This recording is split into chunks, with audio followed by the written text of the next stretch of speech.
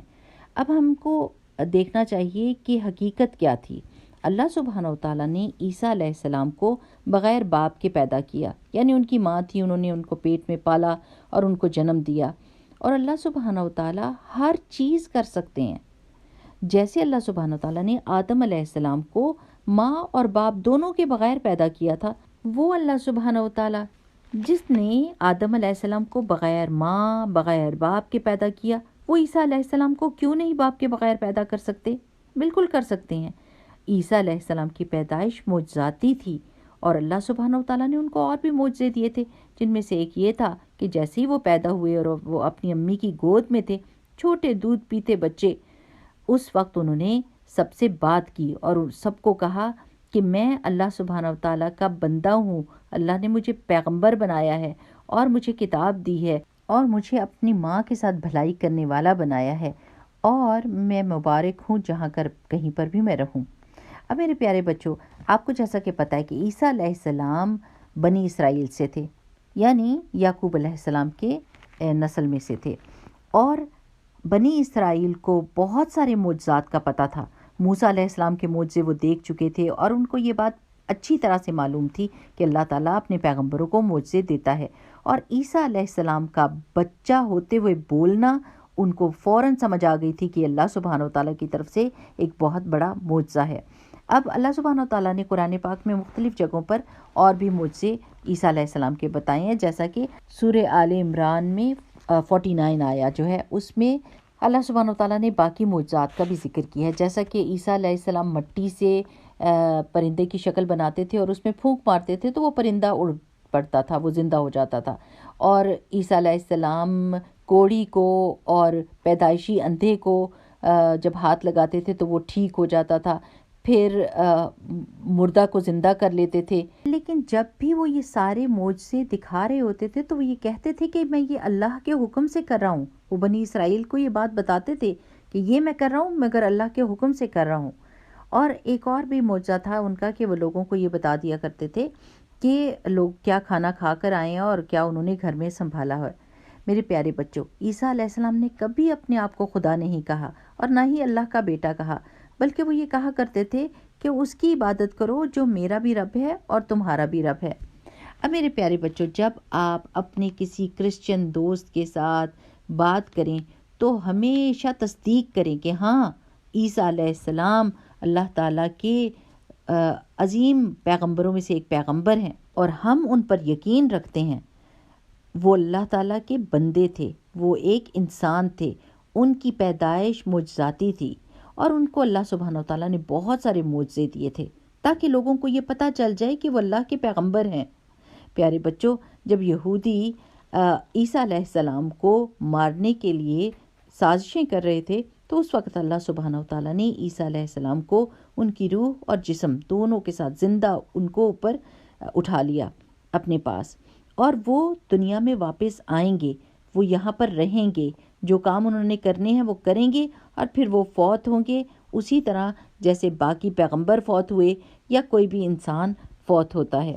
اور عیسائیوں کا یہ دعویٰ کہ ان کو صلیب پر چڑھا دیا گیا تھا اور ان کو قتل کر دیا گیا تھا، اللہ سبحانہ تعالیٰ قرآن پاک میں ہم کو بتاتے ہیں کہ ایسا نہیں ہوا تھا، وہ ان کو قتل نہیں کر سکے تھے، بلکہ اللہ سبحانہ تعالیٰ نے ان کی حفاظت فرمائی اور قیامت سے پہلے وہ دنیا میں واپس آئیں گے۔ سب لوگ ان کا یقین کریں گے اور ایک اللہ سبحانہ تعالیٰ پر ایمان لائیں گے۔ اب میرے پیارے بچوں، ہم نے یہ دیکھنا ہے کہ ہم نے ان آیات سے سیکھا کیا ہے، کیونکہ یہ بہت ضروری چیز ہے۔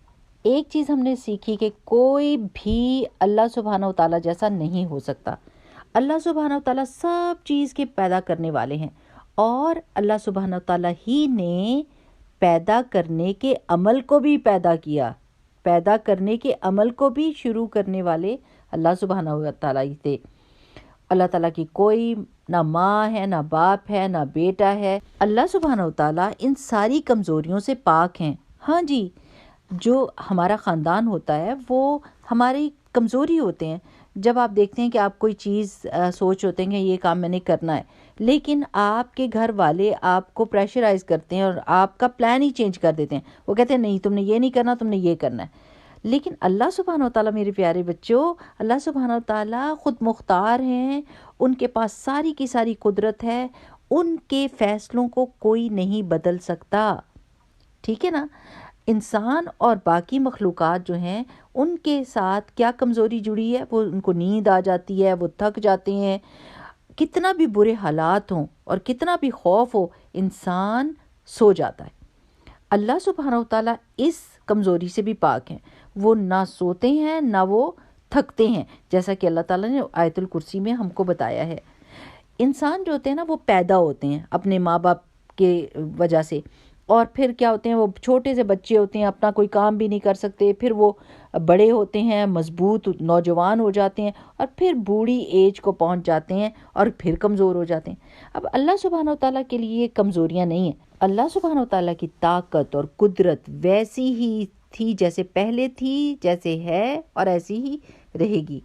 اللہ سبحانہ و تعالیٰ اپنے پیغمبروں کو معجزے دیتے ہیں، جیسے حضرت صالح علیہ السلام کو دیے، موسیٰ علیہ السلام کو دیے، محمد رسول اللہ صلی اللہ علیہ وسلم کو دیے.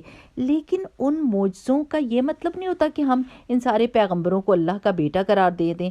اسی طرح جیسے اللہ تعالیٰ نے باقی پیغمبروں کو معجزے دیے تھے، اسی طرح عیسیٰ علیہ السلام کو بھی معجزے دیے تھے.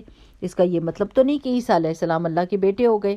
معجزے صرف اس یقین دلانے کے لیے آتے ہیں تاکہ لوگوں کو پتہ چل جائے کہ اللہ تعالیٰ کے پیغمبر ہیں. ہم مسلمان سب پیغمبروں سے پیار کرتے ہیں، ان کی عزت کرتے ہیں، ان پر ایمان لاتے ہیں، لیکن ہم ان کو اللہ کا بیٹا نہیں کہتے. جیسا کہ آپ نے سورہ اخلاص پڑھی ہوگی، اعوذ باللہ من الشیطان الرجیم، بسم اللہ الرحمن الرحیم، قل هو اللہ احد اللہ الصمد لم یلد ولم یولد ولم یکن لہ کفوا احد، کہ اللہ سبحانہ تعالیٰ ایک واحد احد ہے، اس کا کوئی بیٹا نہیں، نہ وہ اس کا کوئی باپ ہے اور نہ کوئی اس کا ہمسر اور ثانی ہے، اس کے جیسا کوئی نہیں ہے. پیارے بچوں، یہ اللہ سبحانہ تعالیٰ کا تعارف ہے. اور ویسے بھی ساری 5 وقت کی نمازوں میں جب بھی ہم تشہد پہ بیٹھتے ہیں ہم کیا کہتے ہیں؟ اشہد ان لا الہ الا اللہ وحدہ لا شریک لہ. ہم اللہ سبحانہ تعالیٰ کے ایک ہونے کی گواہی دیتے ہیں. اور ہمارا یہ دعا ہے کہ جب ہم اس دنیا سے رخصت ہو کر دوسری دنیا میں جائیں تو آخری کلمہ جو ہمارے منہ پر ہو وہ یہی ہو کہ اشہد ان لا الہ الا اللہ وحدہ لا شریک لہ، کہ ہمارے رب کے سوا اور کوئی معبود نہیں. چلے میرے پیارے بچوں، السلام علیکم ورحمۃ اللہ وبرکاتہ. سبحانک اللہم و بحمدک، نشہد ان لا الہ الا انت، نستغفرک و نتوب الیک.